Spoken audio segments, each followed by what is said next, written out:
Debate में आमंत्रित करता हूं। वीरेन जी, क्या कारण है कि अब तक सस्पेंस बना हुआ है सीएम फेस को लेकर, और ऐसा कहा जा रहा है कि रमन सिंह, शिवराज चौहान और वसुंधरा राजे, इन तीनों की जगह नए चेहरों को आगे बढ़ाया जा रहा है। क्या इसमें सच्चाई, और कब तक चीफ मिनिस्टेरियल कैंडिडेट्स घोषित हो सकते हैं?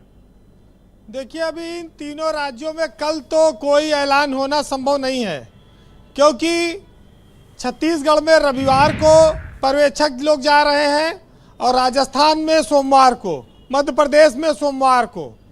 तो अभी जब ये लोग पहुंचेंगे तभी उसके बाद विधायक दल की बैठक में फैसला होगा।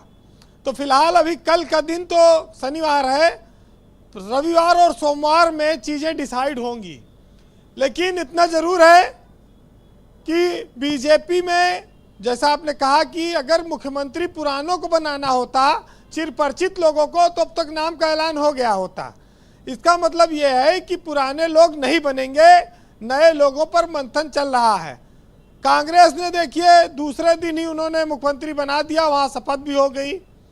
भाजपा में टाइम इसीलिए लग रहा है कि बदलाव होगा, और ये जो केंद्रीय मंत्रियों और सांसदों ने इस्तीफा दिया है, ये विधायक बने हैं, इनका भी अगर ये मुख्यमंत्री इनमें से नहीं बनता है तो डिप्टी सीएम और मंत्री तो ये बनेंगे। ये तो इसीलिए गए भेजे जा रहे हैं केंद्र से राज्य में दोबारा वापस, कि अब आपको वहां पर महत्वपूर्ण भूमिका निभानी है।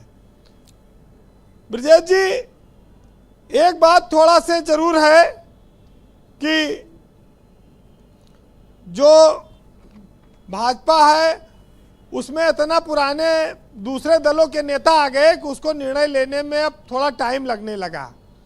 और मध्य प्रदेश की स्थिति अगर आप देखें तो वहाँ ज्योतिरादित्य सिंधिया, जब पिछली बार उन्होंने कांग्रेस से अलग होकर बीजेपी का साथ दिया था और सरकार बनी और चली, तो अब हो सकता है कि उनका भी कुछ कल्याण हो।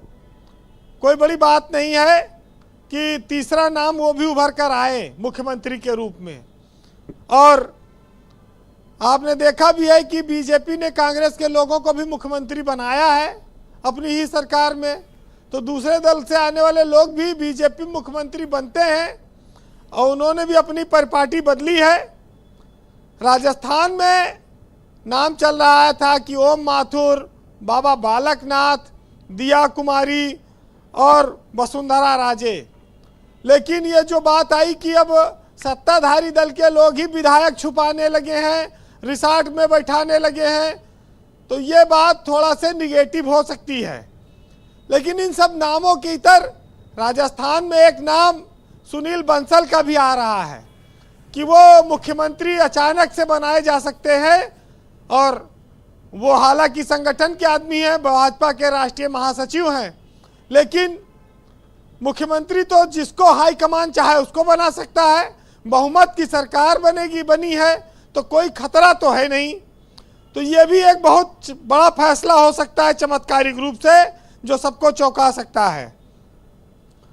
ब्रजेश जी, जब इतने पर्यवेक्षक हैं तो निर्णय तो उनको पहले से मालूम होगा, और जिनको नहीं बनना है, जो दावेदार हैं, उनको भी मनाएंगे, वो बताएंगे कि भाई हंगामा हल्ला न करना, आगे मिलेगा मौका। लेकिन एक चीज़ आप देखिए, दिलचस्प है कि इस देश में जितने बड़े बड़े नेता थे विपक्ष में, खास तौर से कांग्रेस में, उन सब का धीरे धीरे बीजेपी का भी कांग्रेसीकरण होता जा रहा है। बीजेपी में बहुत सारे नेता कांग्रेस से और विभिन्न दलों से आ गए हैं, और जो कर्मठ बीजेपियन हैं वो बोरा बिछाने काम कर रहे हैं। तो एक थोड़ा से बाहरी लोगों को जो तुरंत उपहार देने की परंपरा चल पड़ी है, वो कहीं ना कहीं थोड़ा बीजेपी के मूल कार्यकर्ताओं को निराश करती है। तो ये एक अंतर आप देखेंगे। वैसे सुरेंद्र भाई आज बैठे हैं, और एक चुटकुला मैं सुना दूं कि इन्हीं की तरह हमारे कांग्रेसी दोस्त थे। एक दिन बाजार में वो सब्जी खरीद रहे थे, तो बाजार में उनकी पुरानी प्रेमिका भी दिख गई, तो उनके साथ एक बच्चा था। तो मैडम ने बच्चे से कहा, बेटा सामने मामा हैं, इनको नमस्ते करो। तो बच्चे ने माँ की ओर देखा, मजबूरी में नमस्ते किया, लेकिन मामक जाते ही सवाल किया कि मम्मी इतना तो आपने बाजार में आलू भी नहीं गिना जितना अब तक अपने आपने मामा गिनवा दिए। तो मामाओं का बड़ा रोल है। तो इसी तरह से है सब हालात सियासत की।